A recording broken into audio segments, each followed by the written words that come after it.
네, 오늘장을 명쾌하게 저격해보는 람 기자의 3시 40분입니다. 네, 안녕하세요. MTN 증권부 김혜람 기자입니다. 오늘은 코스닥 바이오주 좀 안 좋았는데요. 네이처셀에 관해서 이야기를 해보고자 합니다. 이 라정찬 네이처셀 대표가 주가를 조작한 혐의로 검찰에 구속됐습니다. 이 검찰은 퇴행성 관절염 줄기세포 치료제 조인트 스템의 임상시험 결과를 과장했거나 허위로 홍보해서 주가를 끌어올리고 수백억 원대 부당이득을 취했다고 보고 있습니다. 이 라 대표는 줄기세포 치료제를 일본에서 환자에게 시술을 하면서 약효를 입증했다고 했고 곧 국내에서도 허가받을 것이라고 주장했습니다.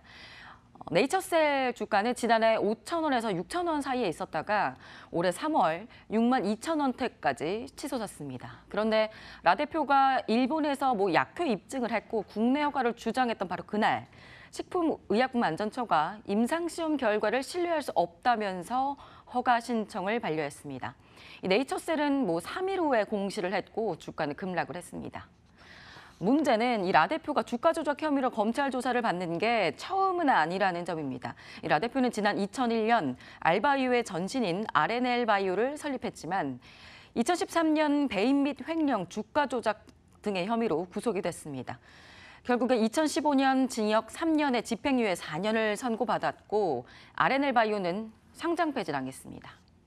RNL 바이오는 당시 식약처에 버거시병 줄기세포 치료에 대해 조건부 승인을 신청해서 주가가 급등했었지만 식약청은 임상 데이터 미흡 등의 이유로 이를 승인하지 않았었습니다. 라 대표는 이후에 음료회사였던 산미식품을 경영권을 인수해서 네이처셀로 이름을 변경했고 바이오 사업에 다시 뛰어들었습니다. 그리고 같은 일이 반복이 됐죠. 줄기세포 치료제 승인, 식약처에 반려, 주가 조작 혐의 구속 수순, 이 수순을 두 번째 밟고 있습니다. 당연히 주가는 곤두박질이 쳤습니다. 대표가 검찰에 구속이 됐으니까 사실 저도 곧 거래 정지에 들어가지 않을까 이 정도면 시장 조치가 취해지겠지 하고 좀 기다렸었는데요.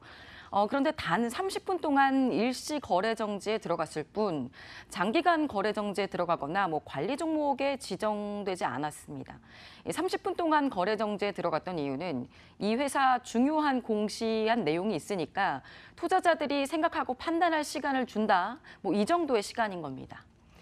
거래 정지가 아니어도 향후에 전현직 임원의 검찰 구속은 상장 폐지 실질 심사 대상이 되지 않을까 생각하실 수도 있겠는데 여기에도 해당이 되지 않습니다.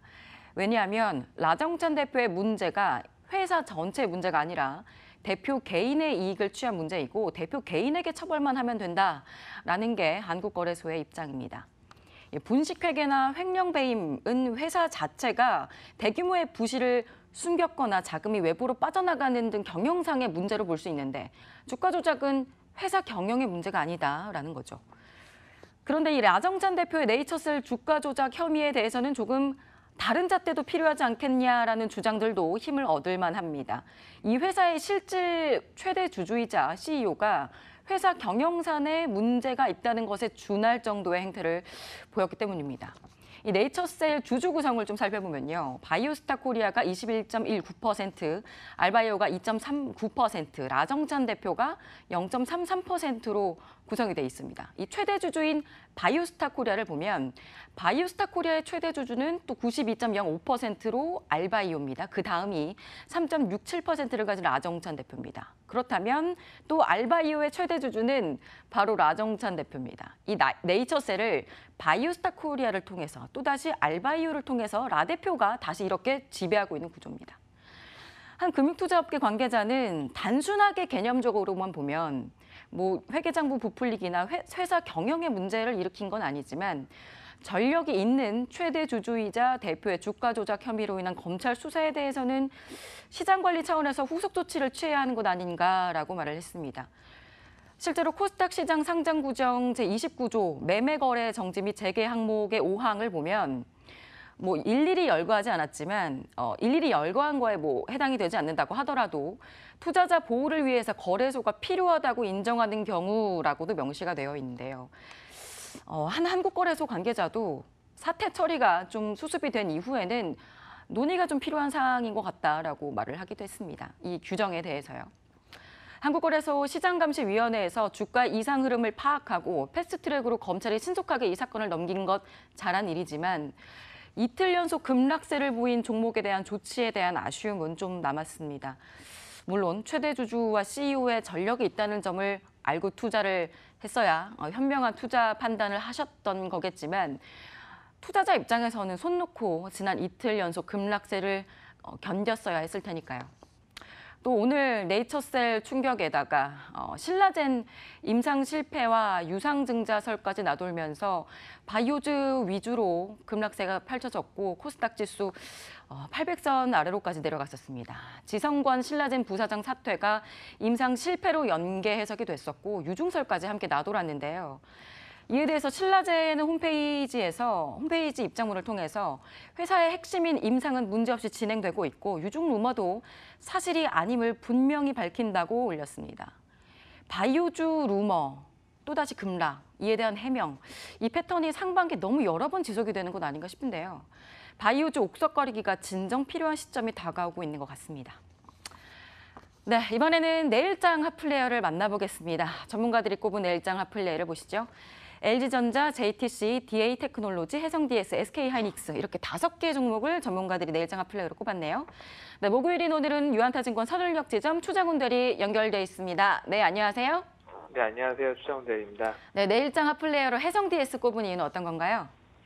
네, 해성DS는 반도체 기판 내 리드 프레임 및 패키징 기판을 제조하는 업체입니다. 글로벌 반도체 전방 산업이 양원 환경에서 꾸준하게 매출 성장을 하고 있는데요. 최근 2분기 실적 발표 때도 보았듯이 매출은 YoY 대비 15% 성장하였으나 영업이익 면에서 컨센서스가 하회하여 주가가 조정이 있었습니다. 그런데도 불구하고 이 기업을 추천드리는 이유는 바로 차량용 반도체용 기판 매출이 YoY 10% 이상씩 성장하고 있다는 점입니다. 전기차 및 자율주행으로 넘어갈수록 차량용 반도체 수요가 2020년까지 연평균 7.7% 늘어날 것으로 예상되는데 이에 따라 글로벌 상위 차량용 반도체 업체인 NXP, 인피니언 등을 고객사로 두고 있어 당사도 함께 성장할 것으로 보여집니다. 그리고 현재 매출의 90% 이상이 수출이기 때문에 원달러에 민감한데 최근 들어 원화 약세가 지속됨으로써 당사 영업이익 측면에서 개선될 뿐만 아니라 주요 원재료인 구리 가격도 6,000달러 초반까지 빠져 3분기 영업이익률이 좋아질 것으로 예상됩니다. 목표가는 25,000원, 손절가는 19,000원, 매수가는 19,500원에서 21,000원으로 제시드립니다. 네, 오늘 말씀 감사합니다. 네, 감사합니다. 네, 이번에는 개장 전에 알았으면 좋았을걸 시간입니다. 이제 6월 생산자 물가지수가 한민에서 발표가 되는데요. 국내 생산자인 기업들이 상품과 서비스를 출하할 때 가격 본등이 얼마나 되느냐를 나타내게 됩니다. 지난달에는 100.4로 3년 7개월 만에 가장 높았습니다. 기업들이 체감하는 물가가 현재 오르고 있는 상황입니다. 어떻게 될지 좀 궁금하네요. 지금까지 람 기자의 속 시원한 3시 40분이었습니다.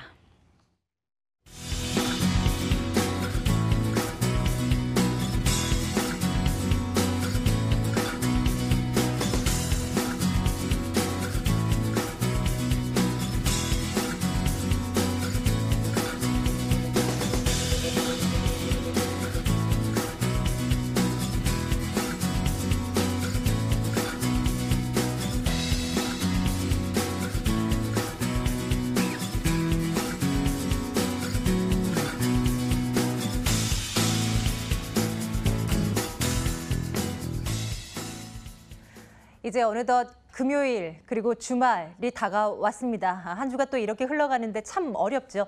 더위에 지치고 주식시장 엉망인 이 분위기 속에 더 지치는 요즘을 지내고 있습니다. 내일은 조금은 더 나아지길 기대해보죠. 마감 전략 A+였습니다. 여러분 고맙습니다.